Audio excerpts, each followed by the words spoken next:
Hi everyone, இன்னைக்கு நம்ம 10th ஸ்டாண்டர்டுக்கான ஃபாஸ்ட் அண்ட் ஃபியூரியஸ் 8 days பார்க்க போகிறோம். என்ன பார்க்க போகிறோம் அப்படின்னா, அடுத்த 8 நாள் நீங்கள் என்ன படிக்கணும் அப்படின்றத நான் உங்களுக்கு சொல்கிறேன். அந்த 8 நாள் உங்களுக்கு நான் என்னென்ன ஹெல்ப் பண்ணணும், என்னென்ன மாதிரி வீடியோஸ் வேணும் அப்படின்றத நீங்கள் எனக்கு கமெண்ட்டில் சொல்லுங்கள். வாங்க நம்ம ஸ்டடி பிளான்குள்ளே போகலாம். இப்போது ஃபிசிக்ஸில் 8 நாள் நம்ம என்னென்ன பண்ண போகிறோன்னா, ஃபிசிக்ஸில் 4 lessons, கெமிஸ்ட்ரியில் 3 lessons, பயாலஜியில் 5 lessons. கிட்டத்தட்ட நம்ம என்ன பண்ணுறோம் அப்படின்னா 50%க்கு மேலே சயின்ஸில் நம்ம முடிச்சிடறோம். எப்போ? இந்த 8 நாளில். அது எப்படின்னா, நான் ஏற்கனவே உங்களுக்கு சொல்லியிருக்கேன், morning 6 to 7 1 hour, evening 6 to 8 2 hours, night 9 to 10 1 hour, மொத்தம் 4 hours உங்களுக்கு படிக்கிறதுக்கு இருக்குது. அதில் 9 to 10 ஹோம்ஒர்க் பண்ணுங்கள், 6 to 8ல் 1 hour ஹோம்ஒர்க் எடுத்துக்கோங்க.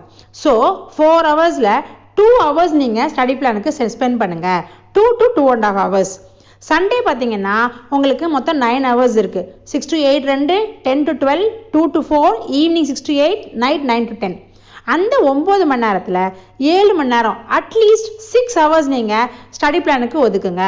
மற்ற நேரம் விளையாடலாம் அப்படின்னு கிடையாது. மற்ற நேரம் உங்கள் ஹோம்ஒர்க்கு உங்கள் பிளான் பண்ணி நீங்கள் படிச்சுக்கலாம். இப்படி ஸ்பெண்ட் பண்ணுங்கள். இதில் என்ன பண்ண போகிறோம் அப்படின்னா, ஒரு லெசனை நம்ம 2 மணி நேரத்தில் முடிக்க போகிறோம்.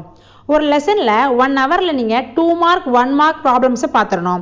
அடுத்த 1 hour டீட்டெயில் கொஷின் பாருங்கள். இல்லை டீட்டெயில் கொஷின் கம்மியாக இருக்குது அப்படின்னா அந்த நேரத்தில் ப்ராப்ளம்ஸையும் சேர்த்து பார்த்துக்கோங்க. ஏன்னா ஃபிசிக்ஸில் மட்டும்தானே உங்களுக்கு ப்ராப்ளம்ஸ் வரப்போகுது, கெமிஸ்ட்ரியில் 2 3 இருக்குது இல்லையா? ஸோ ஒரு லெசனை நம்ம 2 hoursல முடிக்கிறோம். இதை மட்டும் மைண்டில் வச்சுக்கோங்க. சண்டே உங்களுக்கு 7 hours இருக்குது. நான் என்ன கேட்டேன், அட்லீஸ்ட் 6 hours இல்லையா? ஸோ நம்ம 3 லெசன் முடிச்சிடலாம். ஃபிசிக்ஸில் ஃபர்ஸ்ட் லெசன், கெமிஸ்ட்ரி 7th, பயாலஜியில் 12th லெசன். ஓகேவா? ஸோ சயின்ஸில் first lesson, 7th lesson, 12th lesson படிக்கிறீங்க. மண்டே ஃபிசிக்ஸில் செகண்ட் லெசன், அதாவது சயின்ஸில் செகண்ட் லெசன் நீங்கள் என்ன பண்ணுறீங்க, படித்து முடிச்சிடுறீங்க. அடுத்து டியூஸ்டே கெமிஸ்ட்ரி, அதாவது சயின்ஸில் 8th lesson. Wednesday 14th lesson. 13th lesson நம்மளுக்கு சிலபஸில் கிடையாது. ஸோ 14th லெசன் போகிறோம். தேர்ஸ்டே என்ன பண்ண போகிறீங்க அப்படின்னா, வெனஸ்டே 14th லெசன் படிக்கிறோம். தேர்ஸ்டே ஃபிசிக்ஸில் 3rd லெசன், சயின்ஸில் 3rd லெசன் நீங்கள் படித்து முடிச்சிடுறீங்க. புரியுதா? நல்லா ஞாபகம் வச்சுக்கோங்க. இந்த பிளான் நாளைக்கு நீங்கள் சண்டே ஆரம்பிச்சு தான் ஆகணும். அடுத்து ஃப்ரைடே பார்த்தீங்கன்னா கெமிஸ்ட்ரியில் 9th லெசன், அதாவது சயின்ஸில் 9th லெசன், கெமிஸ்ட்ரியில் அது 9th லெசன், அதை படித்து முடிச்சிடுறீங்க. எப்படி படிக்கணும்? 2 marks, அடுத்து டீட்டெயில் கொஷின், 2 marks 1 mark, அடுத்து டீட்டெயில் கொஷின். சாட்டர்டே பயாலஜியில் 16th லெசன். அடுத்து 8வது நாள் சண்டே மறுபடியும் வருது. அப்போ நீங்கள் என்ன பண்ணணும், ஃபிசிக்ஸில் 4th lesson, biology 17th and 18th lesson.